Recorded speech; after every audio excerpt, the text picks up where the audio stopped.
Ok, chào tất cả các bạn. Thọ đang ở thành phố Bến Tre của tỉnh Bến Tre. Bên tay phải của Thọ đó là chợ Bến Tre, còn phía bên tay trái là cặp bờ sông, đó là chợ đêm Bến Tre. Thì thời gian này thì Thọ đã ở Bến Tre để mà làm việc. Thì trong khi mà thời gian ở đây thì Thọ đã quen được một người Mỹ, người bạn Mỹ, đó là ông David. Đây là ông David, ông đến từ nước Mỹ. Say hi. Hey everybody, welcome to Vietnam. Yeah, welcome to Vietnam. Welcome to Mekong. Oh, well, I came here so that I could live, which is very important because I like living. Yeah, I see. I see you like to live here. You rent the dog house. Yeah. You live here, and you want to open the English class for kids here because you know the English in Vietnam is very important. So that's why I can help you to open class, and you can teach in English for the kids in Vietnam. Yeah, it's really a great opportunity, and I want to thank those who I met here, who is just probably one of the sweetest guys in the world. So any of you single ladies out there, he is available, especially Europeans. So anyway, Tho is a wonderful, wonderful man, and he's helping me set up the Doghouse English Lab.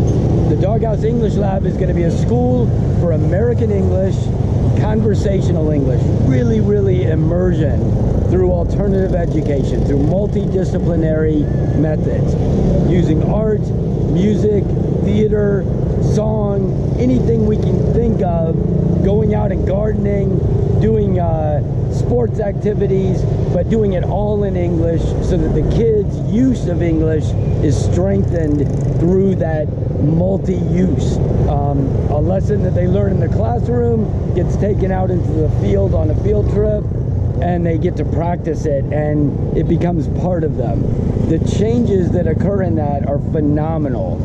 One, if a kid learns enough English and can go off and end up getting a better job than the opportunities that were in their hometown or home village, the change for the whole family can be incredible. For example, a job in a hotel in Ho Chi Minh City would oftentimes pays 2 or 3 times what the average annual income or monthly income is for that entire family. So that one child can go off and end up sending back a lot of money back to their home village, and also set themselves up for their own life in marriage, career opportunities, educational opportunities, travel opportunities. It really does open the world up to them.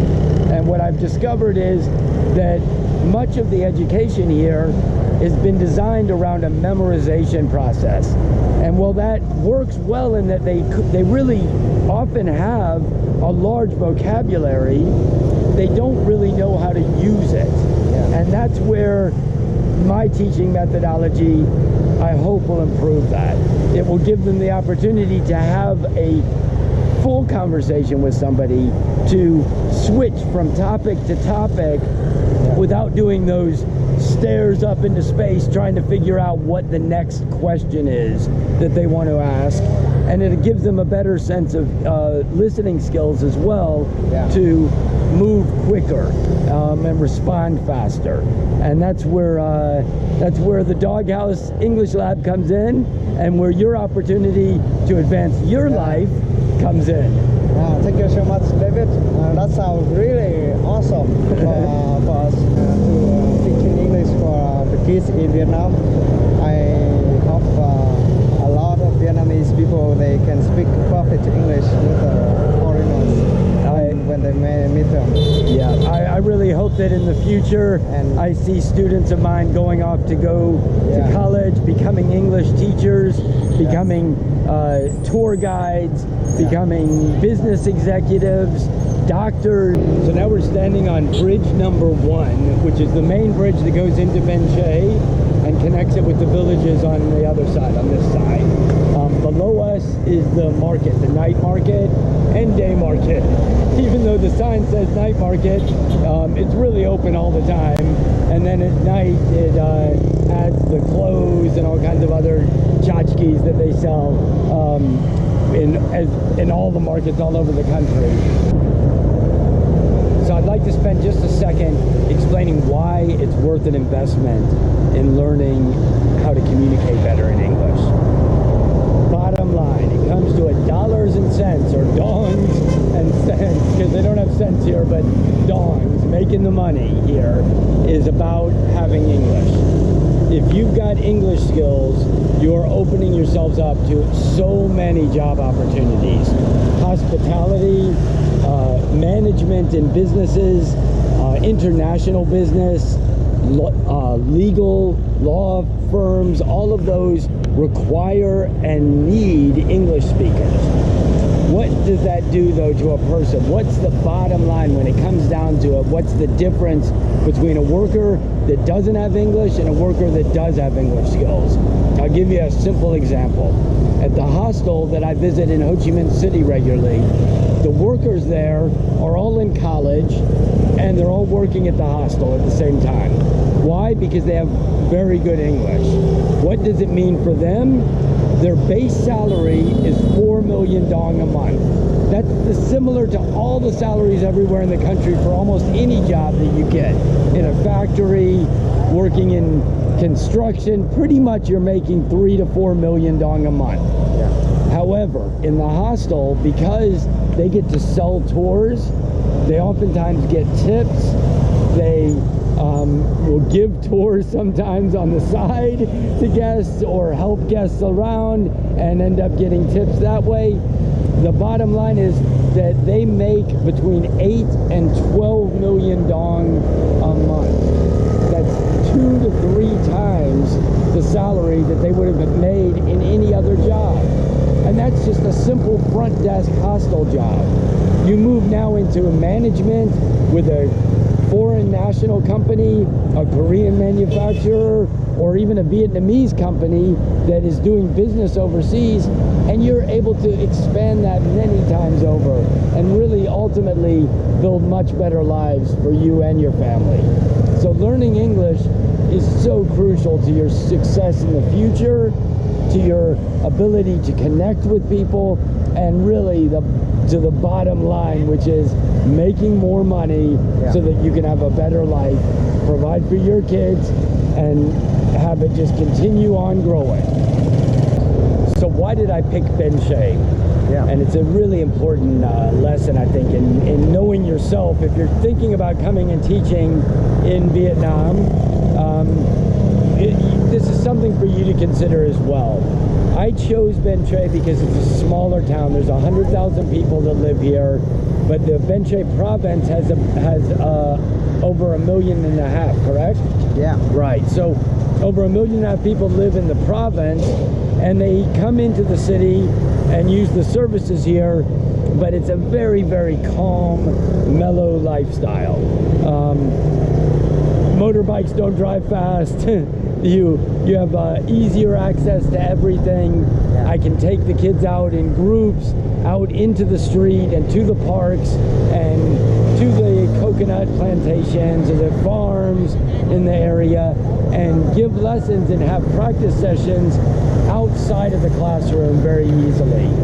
When I first got here, I went to Ho Chi Minh City and I interviewed with a bunch of different schools, and what I found was that what I didn't like about most of the schools was that they had very large class sizes. The native English teachers were often like floater teachers.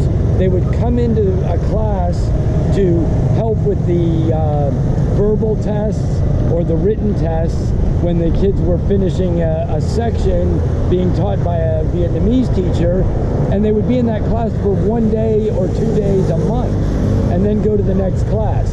And the issue with that is that you don't have an opportunity to connect with your students, to get involved with their lives and with the families, and then watch them grow up and go off into their careers, watch them hopefully grow up and have their own families, and who knows, maybe 10 years from now or 12 years from now, I'll be teaching kids of the kids that I started teaching. And that's really exciting to me. It also gives me a chance to have, I came here specifically to live in this kind of environment, but I also am starting my own school to have, with the idea that I will have much smaller classes. The maximum class size is about 14 max. And really most of the classes will have 10 students in them. That gives me a chance to really connect with the students. It gives the student the opportunity to practice the most as well with me listening and me working with them on their pronunciation so that they get the most out of the lesson. And again, overall, it provides a better quality of life for me. I won't be making as much money as I would living in Ho Chi Minh City, although my cost of living is a bit lower than Ho Chi Minh City too here. It balances out. It's worth the lower income for the quality of life that I'm going to have. And if you are thinking of coming to Vietnam, definitely consider going out to one of the smaller towns or villages or cities to work in. You'll find it to be a wonderful experience. The community is so open and excited to have you around that you'll feel like a king sometimes. You'll feel like royalty. And don't let that get to your head, because you're really just, we're all just people.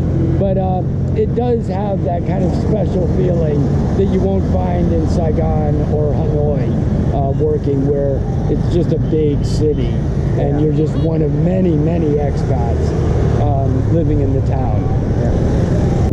Hi, this is David, and I'm live in Ben Tre, that's in Vietnam in the Mekong Delta.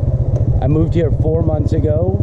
I picked Ben Tre because it's a straight up Vietnamese community, pretty much untouched by tourism.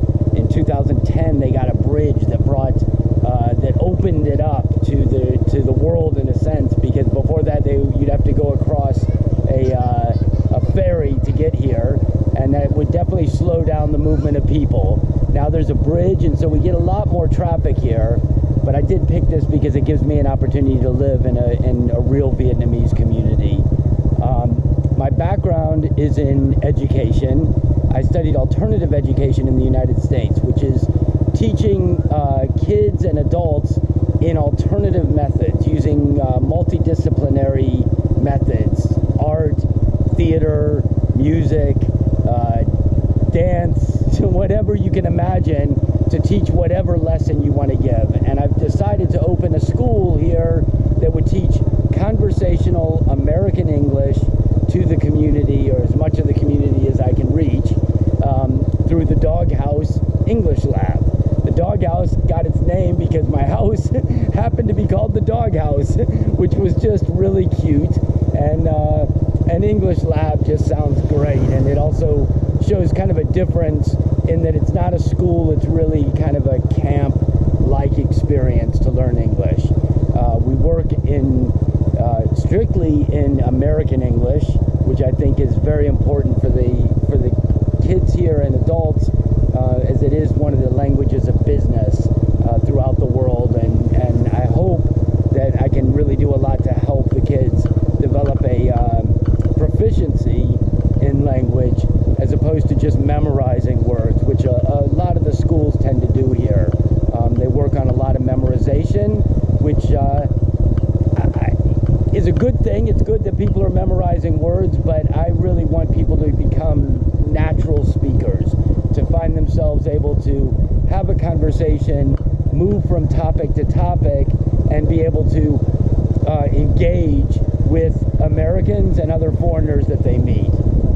An example is some of the kids that are just riding by us now. Everybody here will yell, "Hello, how are you?" But after that, it kind of runs into what's next? What's next that we can talk about? So in my programs, we really work on just saturating the kids with English through all kinds of media, teaching them to use media that's out there, YouTube videos, the internet, to access for vocabulary, and how to use those tools and how to really understand what's happening in them as they develop better and better skills. Then their classes that they will take in school and at other schools, English language centers in the country, will enhance their grammar skills, further their vocabulary and whatnot. So this just gives us a chance to really develop conversational American English. We hope you'll join us in the classes. They're also quite reasonably priced. We're doing a 1-month course 3 times a week, an hour and a half each course, for 500,000 dong, which is a very, very reasonable price. And we also offer a Sunday camp, which will be a 2 to 4 hour program of really just having fun in English, and less class time, more time playing in the garden, going for field trips, going to play games outside, going to museums, local places to visit, and in doing that, engaging the kids in really just an English immersion. And join us. Thank you.